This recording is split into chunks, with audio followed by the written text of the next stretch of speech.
Una de las mejores cosas que te pueden pasar en la vida es estar confundido, porque es ahí cuando te cuestionas y posteriormente emprendes la búsqueda más importante de tu vida, la búsqueda de quién eres, qué quieres y hacia dónde vas. Juntos aprenderemos de la experiencia de vida de otras personas en todo tipo de situaciones que nos ayuden a descifrar nuestro mapa, porque cuando no sabemos qué hacer o qué camino tomar, lo mejor es relajarnos y escuchar. Yo soy Camila Islas y esto es Sinceramente, ni yo sé. ¿Qué onda, amigos y amigas? ¿Cómo están? Gracias a todas las personas que nos están escuchando desde Radio Nicolaita o desde cualquiera de nuestras plataformas. Qué gusto que nos vuelvan a acompañar ya en esta temporada de Sinceramente Ni Yo Sé. Algo que le agradezco a las redes sociales es que me permita conocer nuevas personas y sobre todo personas que me inviten a cuestionarme y aprender cosas diferentes. Eso para mí es María Benítez, psicóloga y activista, que el día de hoy nos acompaña en este espacio. Mil gracias, María, por venir y darnos un poquito de tu tiempo y, por supuesto, el que nos vengas a compartir mucho de tu conocimiento. Ay, Camila, muchas gracias. Me emociona mucho lo que dices de mí. De verdad, agradezco mucho la presentación. Justo el objetivo de mi trabajo y de mi cuenta es lograr llegar a gente para cuestionarse, para aprender cosas nuevas. No porque yo lo sepa sino porque al final para mí también ha sido muy útil en la vida poder pasar por ahí. Entonces, gracias por la presentación, gracias por la invitación. Estoy muy contenta de estar aquí y feliz de compartir con ustedes este espacio. Mil gracias, María. Les comento rápidamente, María está en redes sociales como el Closet de la Gorda MX. De verdad, tiene contenido buenísimo. El día de hoy vamos a hablar justo de uno de los temas en los que ella es especialista y sobre todo que ha hecho para mí un activismo muy bueno, ¿no? Que es la gordofobia. Entonces, María, a mí me gustaría que nos empezaras contando un poquito. ¿Cómo podemos entender qué es la gordofobia? La gordofobia es una opresión sistemática que se ejerce sobre los cuerpos gordos por el simple hecho de estar gordos. O sea, ¿a qué me refiero con opresión sistemática? Es este rechazo, este odio que se ejerce sobre este tipo de cuerpos. Yo creo que aquí también es importante mencionar que en muchas ocasiones y mal hecho tenemos normalizado cierto tipo de violencias. Lo podemos ver muy claro, por ejemplo, con la violencia contra la mujer, como de repente tenemos muy normalizados chistes que antes nos daban risa y de repente, al menos a mí, cuando empecé a informarme más del feminismo, dije, pero ¿por qué esto me da risa si es totalmente insultante para muchísimas personas y lo que lastima a otra persona no puede ser gracioso? Entonces, la gordofobia, este tipo de discriminación, es una de las que tenemos más normalizadas, ¿verdad? Así es, de hecho yo creo que de las que actualmente existen es la única que se sigue perpetuando. O sea, como que cuando hablas de cualquier otro tipo de opresión, o sea, si yo te hablo de, vamos a hablar mal de los homosexuales, vamos a hablar mal de los afrodescendientes, o sea, de la gente con discapacidad, cualquier cosa que yo diga, Ujú. ¿no? Se va a ver mal, pero si hablamos de los cuerpos gordos, es una conversación que todavía es socialmente muy aceptada, ¿no? La burla hacia el gordo, la molestia hacia el gordo, y esto ocurre porque, a diferencia de todas las demás opresiones, existe la creencia de que el cuerpo, de que el peso es algo que nosotros podemos elegir, ¿no? Que el que está gordo es gordo, o sea, es gordo porque quiere estarlo, porque no se ha querido esforzar lo suficiente, porque no ha hecho lo suficiente una dieta, o porque no ha tenido el interés suficiente para tener un mejor cuerpo. Entonces pareciera que este hecho de que es como por elección, que no es así, da el derecho de la gente de opinar y de generar esta discriminación. Claro, y ahorita mencionabas como ciertos ejemplos que nos pueden ayudar a ver qué tan normalizado lo tenemos, porque si creemos que alguien que está gordo es por flojo, no siempre es así.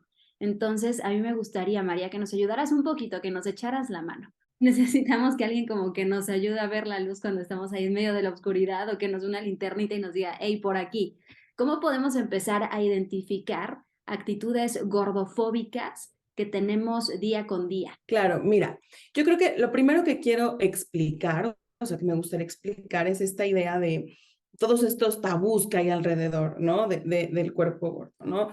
Generalmente los cuerpos gordos están relacionados con personas que somos personas que flojas, ¿no? Que no comemos, digo que, perdón, que comemos mucho, que todo el tiempo queremos comer, eh, que no hacemos ejercicio, que somos descuidados, que somos sucios, que somos feos, o sea, existen todas estas características alrededor del cuerpo gordo, ¿no?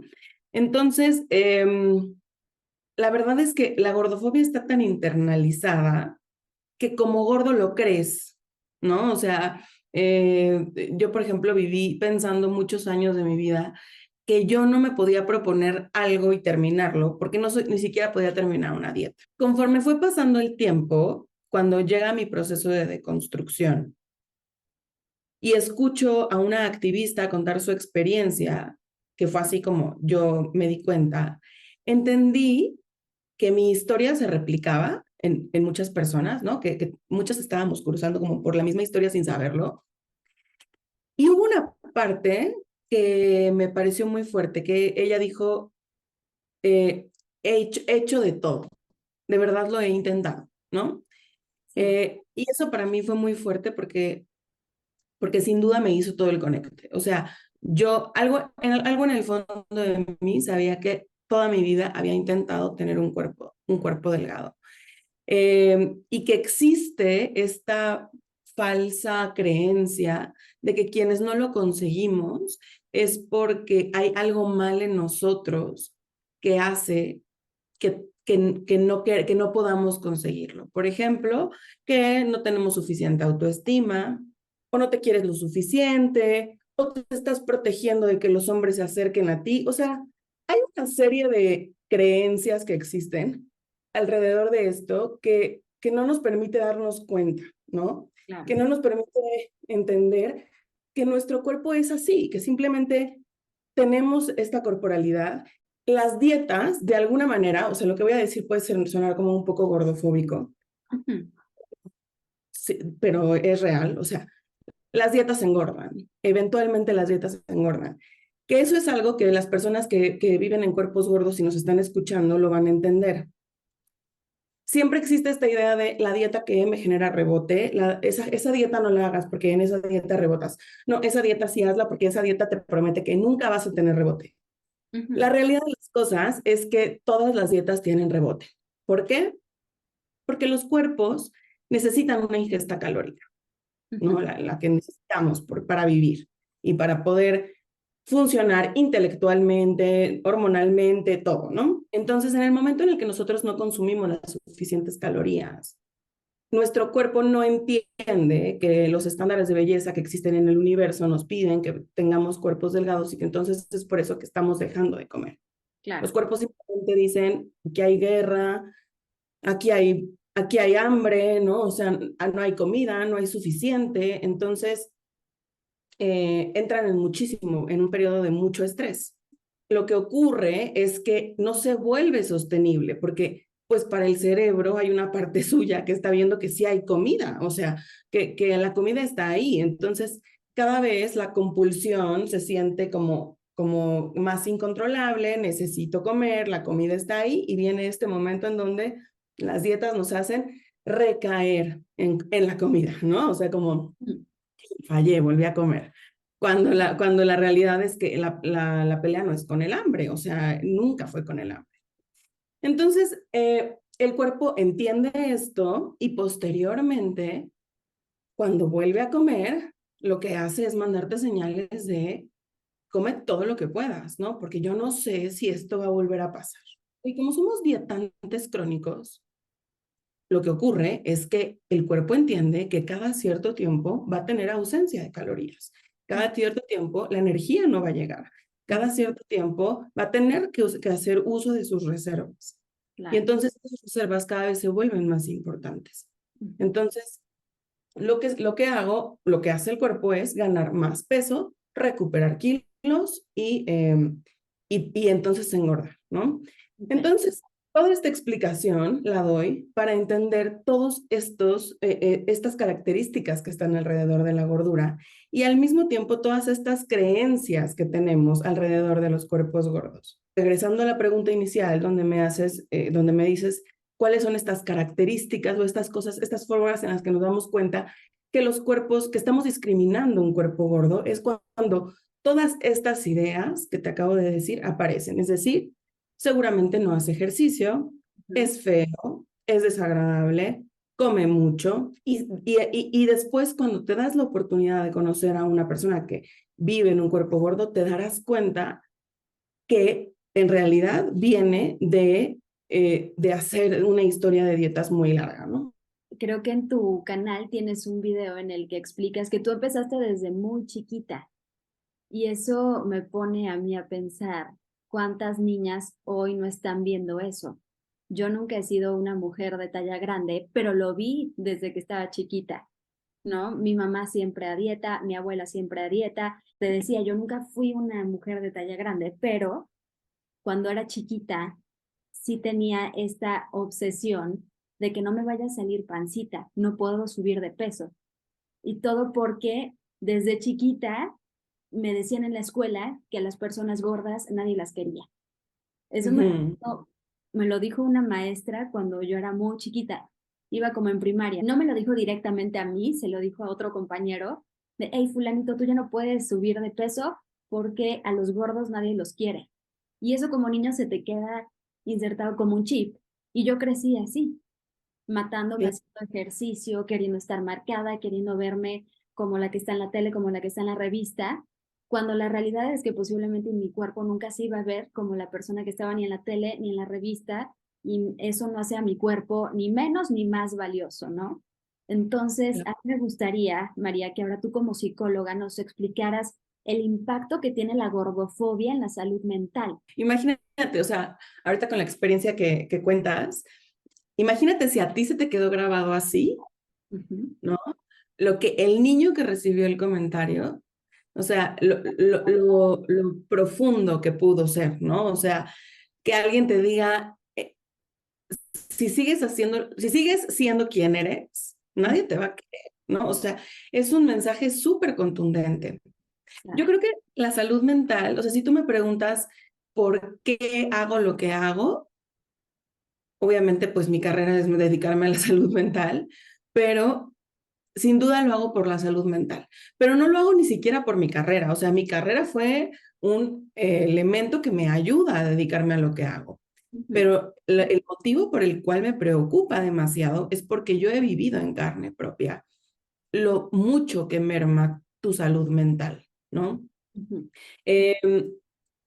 Desde niños crecemos escuchando todos estos comentarios. Esto no es en contra de ningunos papás, porque sabemos que quienes lo han hecho, en su mayoría, lo hacen con el afán de evitar que los niños vivan violencias, ¿no? Que saben que en el mundo existen. Afortunadamente, la fórmula es equivocada, porque habría que más bien entender que el mundo no está adaptado para todos y que no es responsabilidad de ningún niño que ese mundo le diga que no cabe, ¿no? O sea, más bien habría que dar herramientas para que ese niño sepa moverse en ese mundo que posiblemente no lo acepta del todo, pero que no pone en duda quién es, ¿no? Claro. Entonces, generalmente, pues las mujeres somos quienes más violencia estética sufrimos, ¿no? Por un tema patriarcal, por un tema donde nuestro rol es agradar visualmente a los hombres, donde el contacto sexual se vuelve muy importante y entonces el atraerlos sexualmente, el que se fijen en nosotras, el que nos elijan, pues es algo que nos da mucho valor, ¿no? En este sistema. Entonces, por eso siempre existe ay, pero es que las mujeres sí pueden andar con feos y los hombres no pueden, o sea, siempre andan con alguien guapo, ¿no? O sea, porque al final de cuentas es esta creencia de ellos no buscan atraernos, ¿no? O sea, ellos más bien pueden elegir a quienes quieran porque son quienes llevan el poder en temas de género. Entonces, pues a nosotras obviamente la violencia estética nos atraviesa mucho más y desde muy niñas en esta educación tradicional y patriarcal, donde las mamás están preocupadas porque sus hijas no se queden solas y porque sus hijas se casen y porque sus hijas tengan un buen proveedor y que no les vaya a pasar como les pasó a ellas y tratan de resolver toda esta problemática de género ¿no? Empiezan a someter a las niñas a procesos de cultura de dietas desde muy tempranas edades. Generalmente las niñas, pues, las mujeres empiezan a hacer dieta entre los 7 y los 13 años, ¿no? Entonces, bueno, obviamente el estar recibiendo todo el tiempo esta información, como tú dices, de si no eres esta persona, no vas a ser querido, de tienes que parecerte a esto, mira, mete la panza, mira, los brazos te ven gordos, o sea, todo el tiempo vives para rendir cuentas de cómo te ves, ¿no? Empieza a distorsionarse tu relación con el cuerpo, tu relación con la comida, porque por un lado, tu cuerpo te dice, oye, tengo hambre, oye, quiero comer, oye, no sé qué, pero por el otro, están todo el mundo alrededor de ti de, ya no comas, eso no te conviene, entonces se hace como una disociación entre la mente, o sea, entre lo que quiere y lo que debe, ¿no? Y entonces la salud mental comienza a mermarse porque comienzan todos los problemas de trastornos de la conducta alimentaria, ¿no? Los trastornos de la conducta alimentaria ya los conocemos, sabemos cuáles son, pero seguimos pensando que solamente son, que las personas que viven un TCA es esa mujer que está en los huesos, en ese documental, ¿no? Que pesa 35 kilos y que en mi realidad se ve muy lejana, ¿no? O cuando empezamos a entender todo lo que la cultura de las dietas nos hace hacer, en pro de controlar nuestra hambre, nos damos cuenta que muchísimas conductas que hacemos son conductas de riesgo de un TCA, ¿no? Y que posiblemente no está diagnosticado del libro, porque el libro es muy, ¿cómo te explicaré? Es como muy rígido con las creencias, ¿no? O sea, como necesitas cumplir con un chorro de parámetros, necesitas tener 6 meses con tanta frecuencia haciendo tales cosas, ¿no? Y entonces pues, ¿quiénes entran ahí? Nadie. Pero, por ejemplo, te voy a poner un ejemplo. Hay un trastorno de la conducta alimentaria que no se conoce mucho, que se llama PICA, que es como, lo hacen mucho como en estos ámbitos de modelaje, de belleza, etcétera, ¿no? Que es comer como algodón, papel, cartón, como para llenar el estómago, pero que no tenga un aporte calórico, ¿no? Y entonces, si tú te vas al libro, te dicen casi como, tiene que cumplir con el parámetro de hacerlo tantas veces, por tantos meses, y yo digo, a ver, de verdad, una vez, o sea, hacerlo una vez es de llamar la atención, ¿no? O sea, ¿por qué tendríamos que esperar hasta que cumpla con tantos parámetros para poder diagnosticarlo como un TCA o darle un tratamiento de un posible desarrollo de TCA, ¿no? Pero se invisibiliza. Y el problema con los cuerpos gordos es que todas estas conductas de riesgo que se hacen están normalizadas, ¿no? Entonces, cuando tú ves a una mujer gorda, con algunos kilos de más o lo que sea, que está haciendo dietas, que está comiendo en ayuno intermitente 5 horas al día, y el resto del día deja de comer, que está llevando sus toppers a la boda, porque pues quién sabe qué le van a dar de comida, o sea, cuando tú la ves hacerlo, lo celebras, ¿no? Es como, échale un buen de ganas, o sea, ahora sí, qué bueno que decidiste ponerte a dieta, qué bueno, vas a ver que te va a traer un buen de beneficios. Y entonces, claro, o sea, hay un refuerzo de que lo que estás haciendo es correcto, ¿no? Que no importa cuánto estás pagando mentalmente por esto, vale la pena porque obtienes el reconocimiento exterior. Entonces, eh, así empieza a mermarse la salud mental y se vuelve un tema colectivo, ¿no? Porque a mí me pasa mucho ahora que voy al súper y el súper es toda una experiencia para mí, porque antes, cuando todavía vivía en la cultura de las dietas y mi TCA estaba súper activo y todo, yo iba al súper y todo el tiempo iba angustiada de mi carrito de súper, ¿no? O sea, como compraba mi carrito del súper con el de otros, veía a las mujeres delgadas y veía que llevaban en su carrito de súper y era como, claro, yo por eso estoy como estoy, y entonces había muchísima culpa de compra y esa experiencia era bastante desagradable.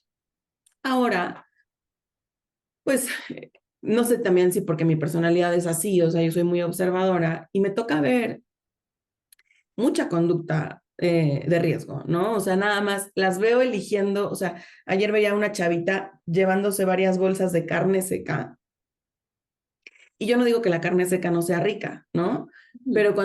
Pero yo sé que que una mujer comiendo carne seca es porque está a dieta, porque conozco estas formas en las que los nutriólogos te dan estos tips como para truquear al hambre, ¿no? Con pocas calorías. Entonces, yo sé que hay muchas conductas y no es porque comer carne seca esté mal, sino porque comes carne seca, por este ejemplo, Ujú. por poder pasar el hambre de la manera eh, menos calórica posible, ¿no? Y eso me habla de que estás contando calorías, de que estás angustiada o sea, de que tu alimentación no está siendo intuitiva, tu alimentación está siendo socialmente regida por la cultura de las dietas. Entonces, así es como se va mermando la salud mental y al final del camino resulta que somos un chorro de mujeres en general de personas, pero un chorro de mujeres viviendo la misma experiencia de una alimentación persecutoria, ¿no? De una sensación de todo el día pienso en comida, todo el día pienso que voy a comer después, siento culpa, me purgo, o dejo de comer, o compenso con ejercicio, o nunca estoy contenta, siempre me molesta mi cuerpo, y entonces se vuelve mi único tema, ¿no? Es lo único que existe en mi cabeza. Entonces, y cuando volteas, esto ya llevas años caminando este camino, ya la salud mental está súper mermada, ¿no? Y salir de ahí está retador, ¿no? O sea, y eso lo digo yo por experiencia, o sea, acompañando pacientes y por experiencia propia, ¿no? O sea, salir de este camino, desaprender todo lo aprendido, dices, sin duda, hubiera sido mucho mejor que esto me lo hubieran, hubiera sido preventivo, ¿no? Entonces, creo que ese es mi motor principal, que la salud mental deje de estar tan mermada pues por todas las opresiones en las que vivimos. Y aparte ahorita mencionabas algo que la verdad me resonó muchísimo, pero ¿cuántas veces no comemos algo que nos han dicho que es malo? Porque la realidad es que no hay alimento ni bueno ni malo, ¿no? Nuestro cuerpo necesita de todo. Pero ¿cuántas veces no te comes que el pastelito, que los tacos, después de que te lo comes, te da una como ansiedad terrible, te da culpa de por qué me lo comí, y entonces después te castigas a ti misma o a ti mismo haciendo ejercicio, ¿no? No sé, me comí un pastel, entonces después me voy a subir a hacer media hora de caminadora para quemar el pastel, ¿no? Y dices, eso no tiene lógica alguna, pero también te quiero preguntar de estos ciclos de ansiedad, de si esto puede traer también una depresión, ¿no? Porque, por ejemplo, la Organización Mundial de la Salud dice que para el 2030 la depresión va a ser la enfermedad más discapacitante. Pero si seguimos perpetrando ese tipo de conductas, ¿no? Si seguimos viendo esta gordofobia día con día, ¿qué va a pasar, por ejemplo, con los trastornos de ansiedad, de depresión? Híjole, yo creo que en general estamos en un momento en donde, o sea, yo a veces digo, ay, no sé si ya, yo sobrepensé mucho las cosas, ¿no? Pero siento que nos está tronando el globo en las manos, ¿no? O sea, como que ya estamos en un momento en donde está reventando la bomba. Sí creo que la depresión y la ansiedad son enfermedades que están cada vez más presentes, cada vez más común, ¿no? Es mucho más común encontrar. A ver, también creo que en este momento la gente habla más de sus problemas de salud mental, ¿no? Es Sí. más fácil decir tengo depresión, tengo ansiedad, sin ser juzgado o siendo un poquito más comprendido, ¿no? Y eso permite que, pues, obviamente se hable más del tema. Pero también es real que, eh, que que cada vez hay más personas que están cruzando por estos episodios, ¿no? Sí. Y esto yo creo que sí es en gran parte generado por este sistema opresor, ¿no? Porque al final de cuentas, las interseccionalidades del patriarcado son las que permiten evidenciar Ujú. que que sí los gordos sufrimos unas opresiones, pero la gente racializada sufre otras opresiones, pero la gente con discapacidades sufre otras opresiones, ¿no? Y entonces y los pobres sufren otras, y los morenos sufren otras. Y entonces te das cuenta que cuando entiendes la interseccionalidad del problema, te das cuenta que por un lado o por el otro resulta inevitable no caer en una depresión, ¿no? Porque aparte cada vez por el otro lado, los estándares de belleza, los estándares sociales, a la clase social a la que necesito pertenecer, la importancia de que ocupe el dinero en nuestras mentes, ¿no? Lo desgastante que resulta para el ser humano vivir anhelando tener más dinero y creyendo que teniendo más dinero es como van a ser más felices. Son tantos factores que resulta desgastante para la mente, ¿no? Y terminas en un círculo de insatisfacción permanente. Entonces, es por eso que me parece muy importante poder empezar a cuestionar estas creencias que me hacen sentirme insatisfecho, ¿no? Que me hacen creer, o sea, así como seguramente yo vivo o viví, ¿no? Durante muchos años anhelando el momento en el que ese cuerpo delgado me iba a permitir gozar todos los privilegios que trae el cuerpo delgado. Así seguramente ocurre con mujeres negras anhelando el día que puedan ser lacias, mujeres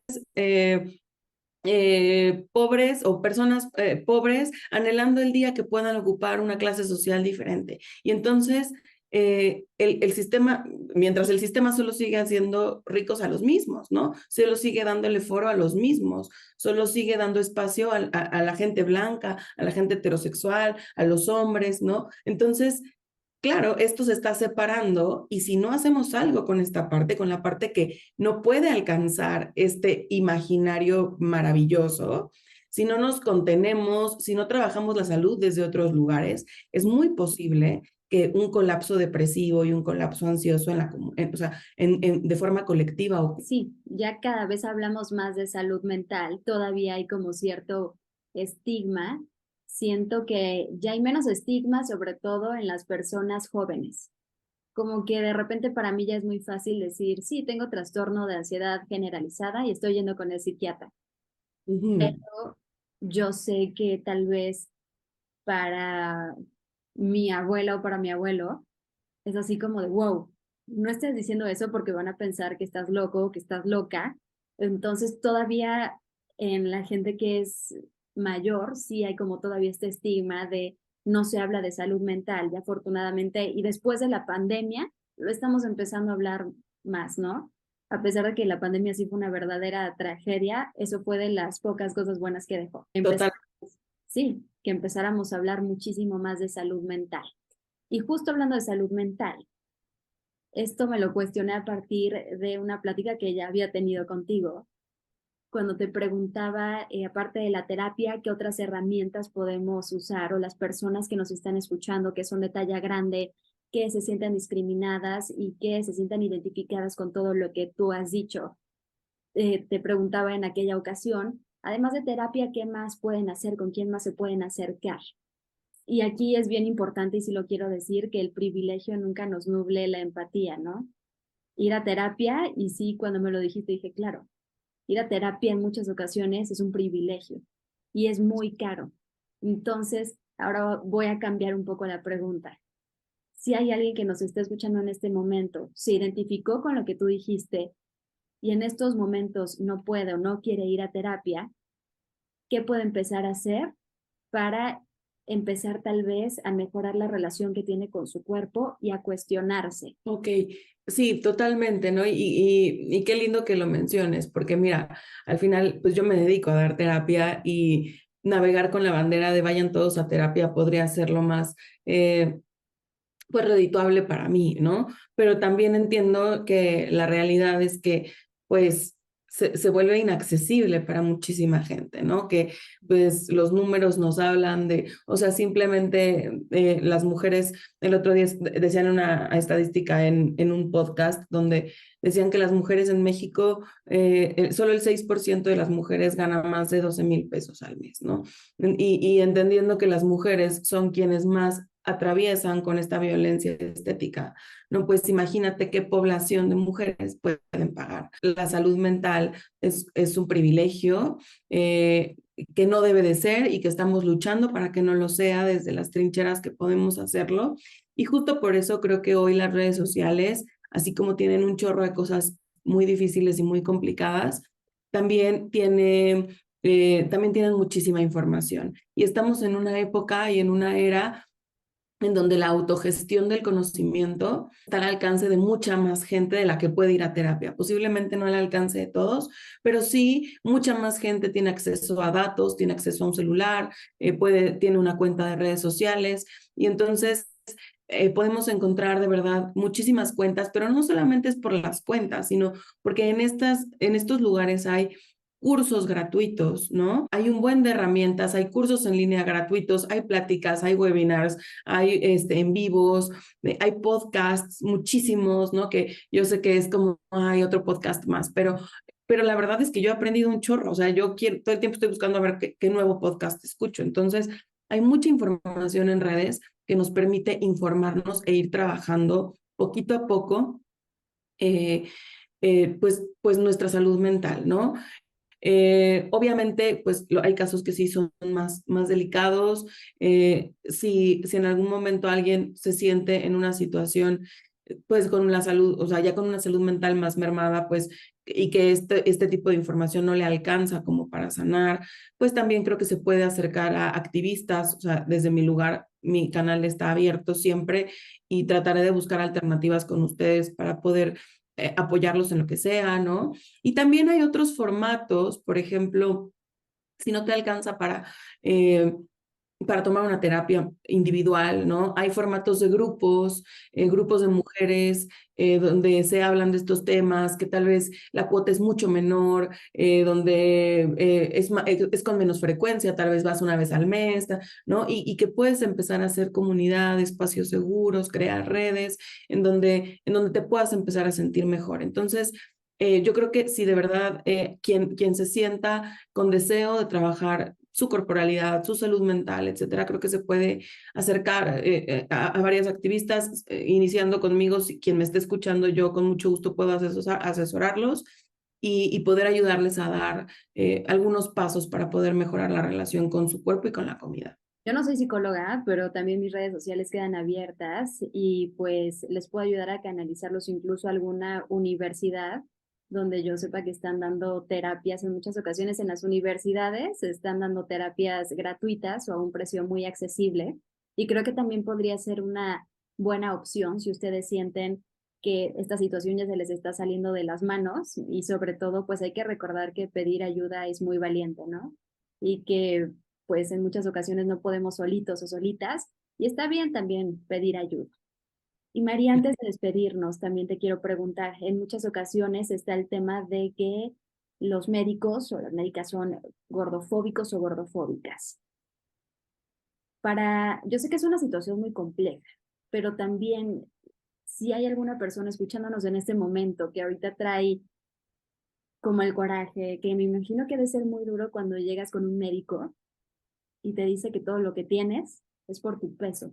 Yo nunca lo he pasado. Te digo, sé que soy privilegiada porque nunca he sido una mujer de talla grande y a mí nunca se me ha señalado en sí por mi peso, ¿no? Pero lo veo, por ejemplo, con mi mamá, con otras mujeres, y veo que realmente les afecta y que es un tema que en muchas ocasiones les aleja de tener un diagnóstico certero. Sí, así es. Mira, mira, en lo personal, aparte es un tema que ahorita me trae porque vengo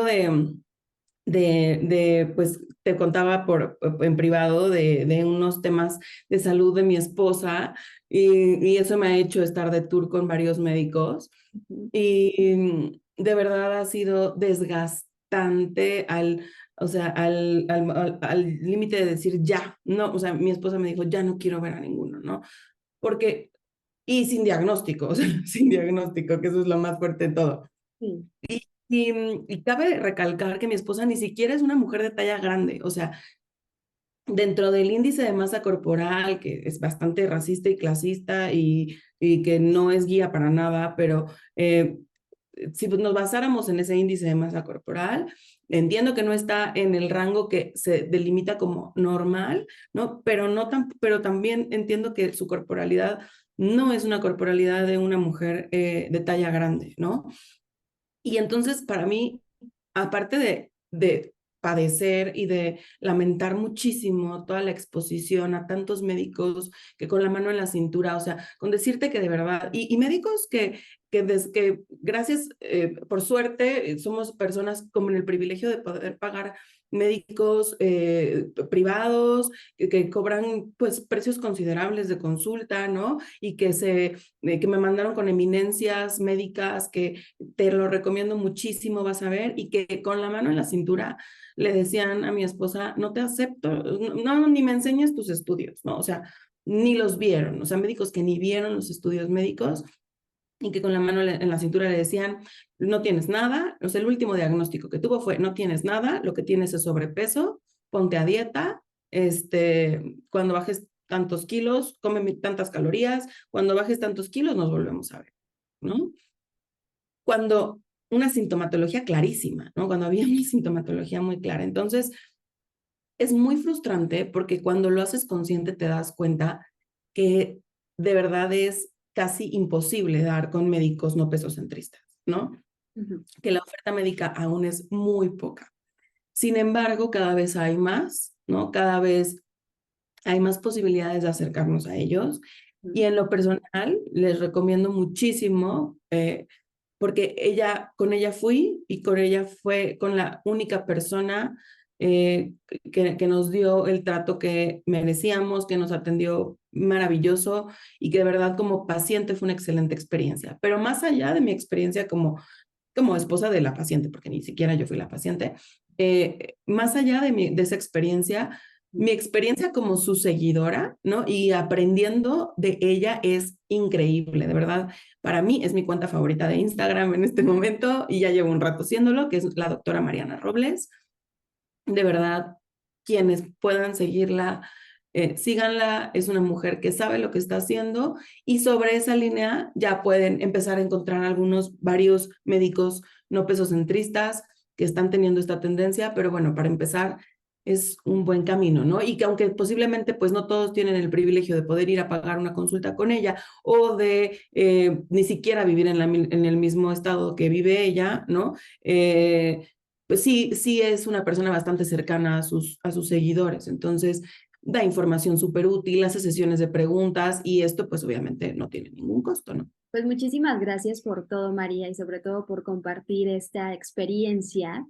Ya para despedirnos, cuéntanos en qué redes sociales te podemos seguir y sobre todo con qué mensaje te gustaría que se fueran las personas que nos vieron o que nos escucharon el día de hoy. Bueno, pues me pueden encontrar como el Closet de la Gorda MX en Instagram. También está mi página que es el closetdelagorda.com. Me pueden encontrar, ahí es principalmente en Instagram es donde más estoy. También ya está por salir el podcast. Muy pronto, yo espero que una semana o dos. Ya estoy terminando diseño y haciendo algunos ajustes, pero ya estamos por lanzar y por ahí nos podemos escuchar también. Y bueno, pues, ¿qué les puedo decir a las personas que me están escuchando? Pues lo más importante para mí es que la gente que me escucha sepa que si le está pasando mal, que si hay estas cosas que les perturban la mente, que les hacen sentir merma en su salud mental. De verdad, hay otra forma de vivir, hay otra forma de vivir y es una forma de vivir que es mucho más accesible que la que estamos transitando, anhelando algo que no ocurre desde hace muchos años, ¿no? Entonces, de verdad hay formas, de verdad se puede vivir en paz, de verdad se puede aceptar el cuerpo que tenemos y busquen apoyo, ¿no? Porque pueden tener mucha mejor calidad de vida. De verdad, mil gracias por todo, María. Gracias por ayudarnos a cuestionarnos. Gracias por compartir tu conocimiento a través de tus distintas plataformas. Y sobre todo, gracias por compartir tu experiencia, tu testimonio, que créeme que es de verdad muy valioso. Mil gracias, María. Muchas gracias a ti, Camila. Gracias a todos por escucharnos. Y también gracias a todas las personas que nos escucharon desde Radio Nicolaita, desde cualquiera de nuestras plataformas. Como siempre, les mando toda mi buena vibra y nos escuchamos hasta la próxima.